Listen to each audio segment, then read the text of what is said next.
अस्सलाम वालेकुम गाइस, मेरा नाम है बिलाल और आज के मेरे इस वीडियो का टॉपिक है न्यूमेरिकल प्रॉब्लम्स फॉर स्टोइकोमेट्री। तो अगर आप मेरे इस चैनल पर नए हैं तो प्लीज़ इस चैनल को सब्सक्राइब कीजिए और बेल आइकन को क्लिक करना मत भूलिए।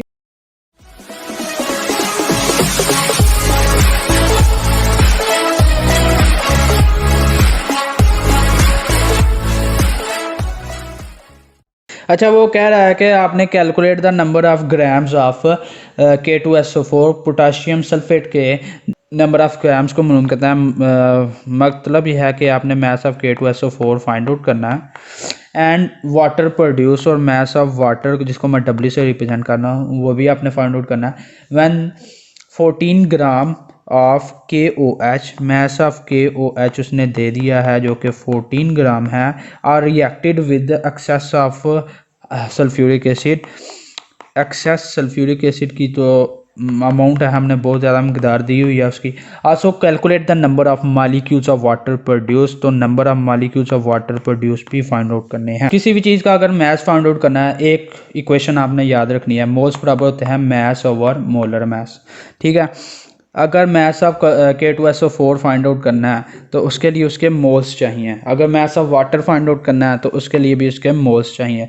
अगर मोल्स चाहिए तो आपको केमिकल इक्वेशन की ज़रूरत है यहाँ पे, क्योंकि इसमें एक केमिकल रिएक्शन इन्वॉल्व है जो कि कहता है 2KOH अगर रिएक्ट करता है H2SO4 से तो इसके नतीजे में K2SO4 बनता है और वाटर बनता है। 2 मोल्स वाटर के बनते हैं।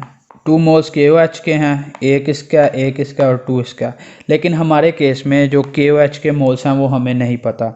मोल्स ऑफ KOH को पहले फाइंड आउट कर लेते हैं ताकि हम इस इक्वेशन को यूज़ कर सकें। ठीक है, मोल्स ऑफ KOH के लिए मास ऑफ KOH चाहिए होगा और मोलर मास ऑफ KOH चाहिए होगा। अब मास ऑफ KOH उसने दिया हुआ है जो कि 14 ग्राम है। 14 को डिवाइड कर दो KOH के मास से। Potassium 39 plus oxygen 69 plus hydrogen 1, तो इसका जो आंसर आएगा वो होगा 0.25। तो हमारे पास मोल्स ऑफ KOH आ गए 0.25। मोल्स हमारे पास KOH के तो हैं, किसके मालूम करने हैं अब? पोटाशियम सल्फेट के। तो इस इक्वेशन को कंपेयर कर लीजिए K2SO4 से।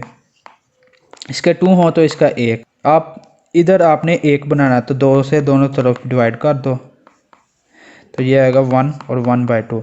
अब यहाँ पे कितने KOH के मोल्स हैं? 0.25 से दोनों साइडों पे मल्टीप्लाई कर दो तो ये हो जाएगा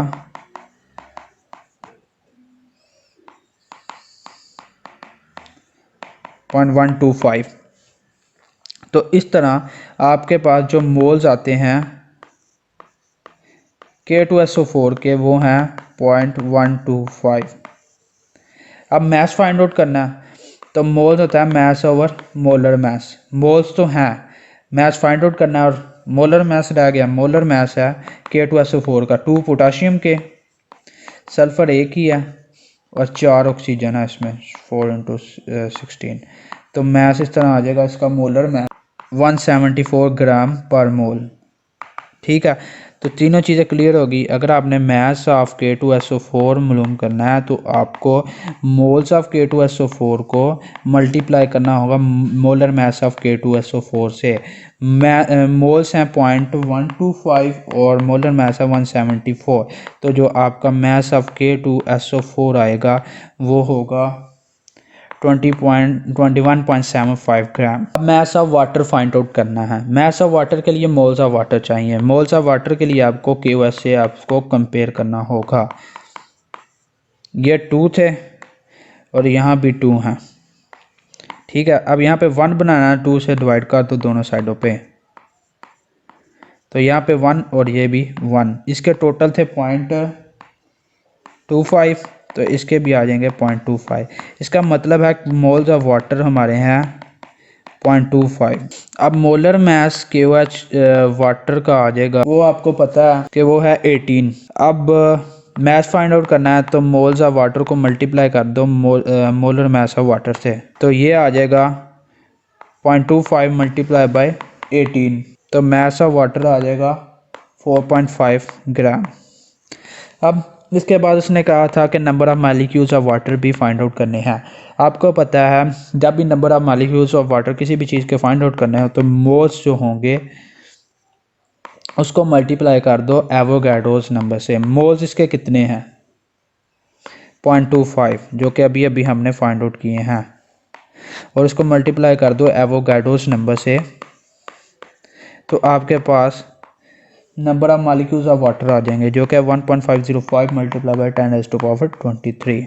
इसके बाद एक और एग्जांपल है, उसको सॉल्व करते हैं। इसमें वो कहता है कि मैग्नीशियम है वो HCl से रिएक्ट करता है, मैग्नीशियम प्लस HCl, तो हाइड्रोजन गैस बनती है और मैग्नीशियम क्लोराइड भी बनता है। बाद में वो कह रहा है कि आप मिनिमम वॉल्यूम को फाइंड आउट कीजिए HCl सॉल्यूशन के, वॉल्यूम ऑफ HCl मालूम करना है, और जो HCl है वो 27% बाय वेट है। इसका मतलब ये है इसमें 27% HCl है और बाकी जो 73% होगा वो वाटर होगा, क्योंकि आपको पता है कि परसेंटेज हमेशा 100 में से हम लेते हैं, तो 27% HCl लिया हुआ है। तो वो कहता है वॉल्यूम ऑफ HCl सॉल्यूशन का कह रहा है, ना कि अकेले HCl का नहीं कह रहा, वो सॉल्यूशन का कह रहा है जिसमें वाटर भी है और HCl भी है। तो इसका वॉल्यूम मालूम करना है, to produce 12.1 gram of H2। ये जो आपको हाइड्रोजन है इसका उसने मैथ दे दिया है जो कि 12.1 ग्राम है। उसके बाद कहता है डेंसिटी ऑफ HCl सॉल्यूशन, जो डेंसिटी ऑफ HCl सॉल्यूशन की दी हुई है उसने 1.14 ग्राम पर सेंटीमीटर क्यूब, और ये है सॉल्यूशन की। तो आपने सॉल्यूशन में और HCl के अकेले होने में फ़र्क रखना है। चलिए इसका सॉल्यूशन देखते हैं कि ये कैसे हल होगा। आपको पता है डेंसिटी बराबर है मास ओवर वॉल्यूम के। वॉल्यूम हमने फाइंड आउट करना, डेंसिटी दी हुई है, बाकी रह गया मास, ये भी तो फाइंड आउट करना। मास अब HCl सॉल्यूशन का मास हमने कैलकुलेट करना है, तो उसके लिए हमें मोल्स चाहिए होंगे। मास फाइंड आउट करना है तो उसका आपको फार्मूला पता है, mass moles multiply by molecular weight. Molar mass हमें पता है लेकिन मोल्स का नहीं पता। मोल्स के लिए फिर हम केमिकल इक्वेशन की तरफ आएंगे जो कि कहती है कि मैग्नीशियम जब रिएक्ट करता है HCl के 2 मोल्स के साथ तो MgCl2 और हाइड्रोजन बनाता है। ठीक है, उसने यहाँ पे हमें हाइड्रोजन का मास दिया हुआ है जो कि 12.1 ग्राम है, तो इसके हम मोल्स मालूम कर लेते हैं, मास से मोल्स बना देते हैं। आपको पता है मोल्स बराबर है मास ओवर मोलर मास के, तो आपने मोल्स ऑफ हाइड्रोजन को फाइंड आउट करना है। उसके लिए आपको मास ऑफ हाइड्रोजन चाहिए जो कि 12.1 ग्राम है और मोलर मास ऑफ हाइड्रोजन जो कि 2.016 ग्राम है। तो इस तरह आपके पास जो मोल्स आते हैं हाइड्रोजन के वो 6 आते हैं, ये आपने याद रखना है। अब आपको पता है जो इक्वेशन फिर से मुझे लिखनी पड़ेंगी वो मैं लिख देता हूँ। 2HCl जब मिलते हैं तो मैग्नीशियम क्लोराइड बनता है और साथ में H2 गैस बनती है।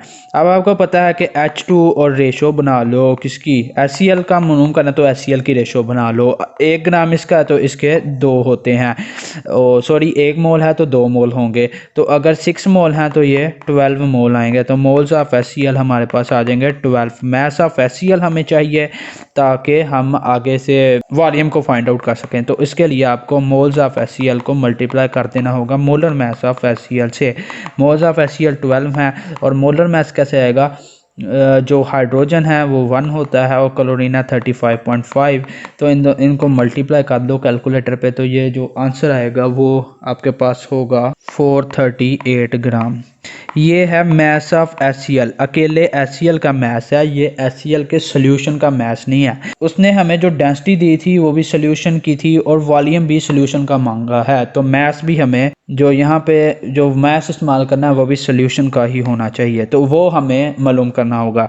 तो इसके लिए आप फर्ज करो कि आपके पास अगर 100 ग्राम HCl सॉल्यूशन है, तो उसने क्या कहा था कि 27% वेट है उसका, तो 100 ग्राम में जो 27 हैं ग्राम हैं वो HCl के हैं। ठीक है, मानते हो इस बात को। हमने यहाँ पे यूनिटी मेथड लगाना है, तो यहाँ पे 27 से डिवाइड कर दो।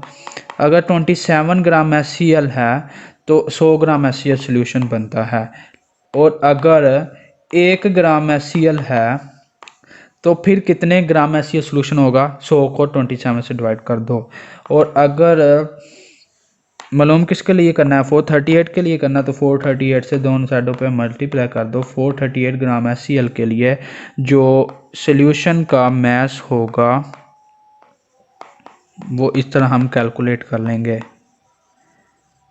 तो इस तरह मैस ऑफ सॉल्यूशन, HCl के सॉल्यूशन का जो मैस है वो आएगा 438 मल्टीप्लाई बाई 100 डिवाइडेड बाई 27। ये हमने यूनिटी मेथड लगाया है। और इस तरह मैस जो आएगा वो आएगा 1622.2 ग्राम। अब वॉल्यूम मालूम करना है। वॉल्यूम के लिए मैस और ओवर डेंसिटी के बराबर होता है। मैस हमने अभी अभी फाइंड आउट किया 1622.2 डिवाइडेड बाई डेंसिटी 1.14। तो इसका मतलब जो वॉल्यूम हमें चाहिए होगा HCl के सॉल्यूशन का वो होगा 1423 सेंटीमीटर क्यूब। ये सॉल्यूशन का वॉल्यूम हमने फाइंड आउट किया है। उम्मीद करता हूँ कि आपको इस कंसेप्ट की समझ आ गई होगी। तो अगर आपको ये मेरी वीडियो पसंद आई है तो इसको लाइक कीजिए और सब्सक्राइब कीजिए चैनल को, और बेल आइकन को क्लिक करना मत भूलिए।